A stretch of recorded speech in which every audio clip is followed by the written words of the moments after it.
और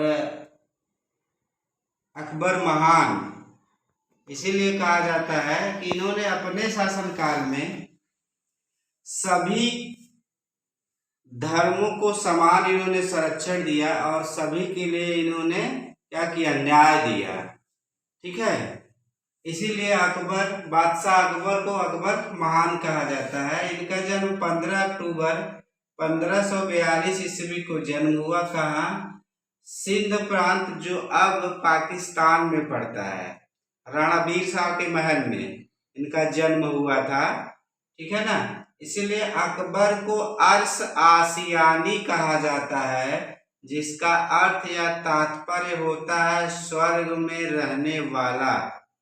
ठीक है ना, इनके पिता का नाम नासरुद्दीन हुमायूं, इसके पहले हम लोग पढ़े ही हैं। माता का नाम हमीदा बानो बेगम, हमीदा बानो बेगम।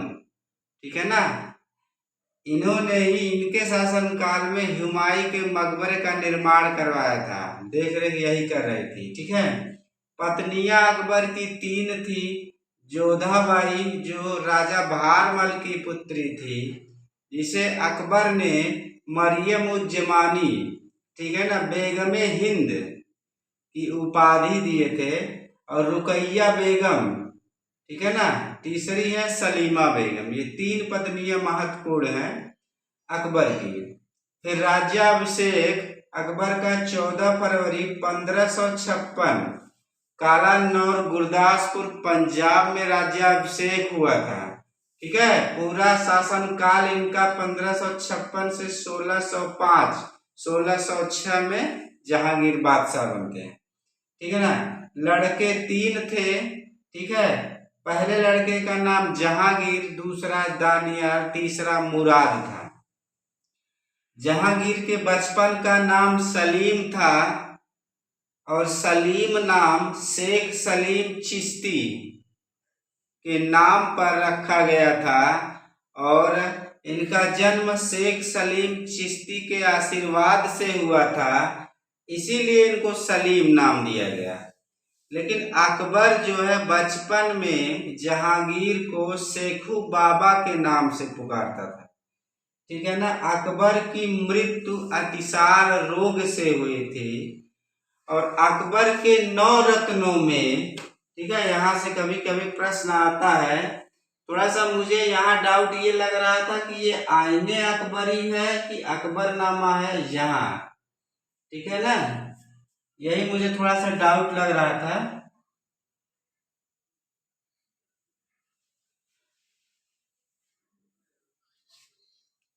आईने अकबरी ही है नहीं, जैसे अकबरनामा में आईने अकबरी है कि आईने अकबरी में अकबरनामा है, ये हरिंदर बताएंगे। अकबरनामा ना, यही मुझे डाउट लग रहा था। ठीक है, तो जहां आप लोग लिखे होंगे यहाँ बदल दीजिएगा। ठीक है, यहाँ जो आईने अकबरी स्टार्टिंग में लिखे हैं उसको अकबरनामा कर दीजिए।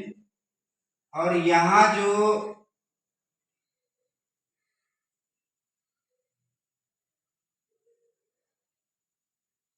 अकबरनामा है इसको आईने अकबरी कर दीजिए बस।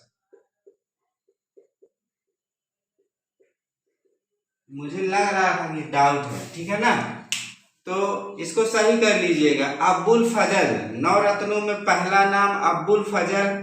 ये अकबर कालीन इतिहासकार थे और ये इतिहासकार के साथ साथ चित्रकार भी थे। ठीक है ना, इसलिए इसे मतलब अब्बुल फजल को अकबर की कलम कहा जाता है। ठीक है ना, अकबर के बारे में जितना कुछ लिखा गया है वो अब्बुल फजल के द्वारा लिखा गया है। ठीक है ना, इसीलिए इनको अकबर की कलम कहा जाता है।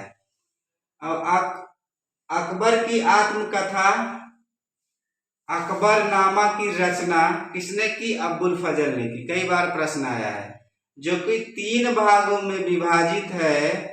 ठीक है ना, इसके पहले खंड में तैमूर से लेकर बाबर तक और दूसरे खंड में क्या है कि अकबर का राज्याभिषेक है और शासनकाल है, और तीसरे खंड में है इनका जीवन चरित्र, जो कि तीसरा भाग को 5 भागों में विभाजित किया गया है, और यही तीसरा भाग आईने अकबरी है जो 5 भागों में विभाजित है। इसी आईने अकबरी में प्रसिद्ध चित्र है रणथंभौर का चित्र, ठीक है ना। रणथंभौर की घेराबंदी जब अकबर करता है, इसका चित्रण है। दूसरा चित्र है सलीम का जन्म। सलीम के जन्म को 6 भागों में विभाजित किया गया है। पहला है दान देने वाले, दूसरे है महल के अंदर वादक, तीसरा है सलीम का स्नान, चौथा है माँ बच्चे का कमरा। अगर इसको कभी कभी बदल देगा तो सलीम और जोधाबाई का कमरा करके अगर पूछ दे तो कहने का मतलब यही बात कह रहा है, ठीक है। अगर कभी बदलता है भविष्य में। छठ पर मोर, और छठवां है क्षितिज दर्शाया गया है, ठीक है ना।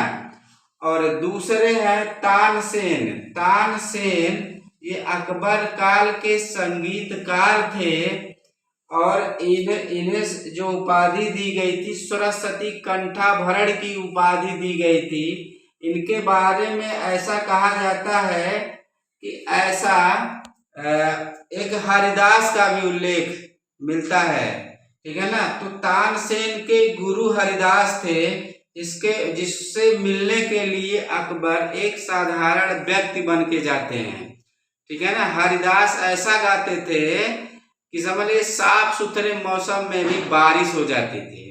उनके बारे में कहा जाता है कि 1000 सालों में पहला ऐसा कोई संगीतकार पैदा हुआ है, ठीक है ना। ये तानसेन को जो उपाधि मिली थी वो सरस्वती कंठाभरण की उपाधि दी गई थी। तीसरे हैं बीरबल। एक तरह से कह सकते हैं कि ये कहानीकार थे, चुटकुल्ला सुनाते थे, हंसी मजाक जैसे कहानियों का, ठीक है। और चौथे हैं फैजी। फैजी जो है अकबर काल के राज कवि थे, और ये अब्बुल फजल के भाई थे। पांचवे हैं अब्दुल रहीम खान खाना। ये भाषा विशेषज्ञ थे, यानी कि ये अनुवाद करते थे, ठीक है ना।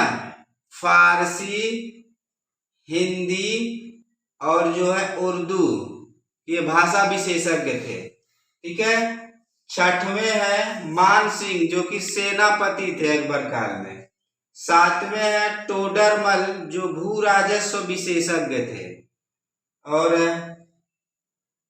सातवें है टोडरमल जो भू राजस्व विशेषज्ञ थे। आठवें है बिहारी मल जो कि कवि थे, और नौवें है मुल्ला दो प्याजा पाक शास्त्र विशेषज्ञ यानी कि भोजन विशेषज्ञ थे। इनको खाने में प्याज बहुत पसंद था, इसीलिए मुल्ला दो प्याजा कहा जाता है, ठीक है। क्लियर।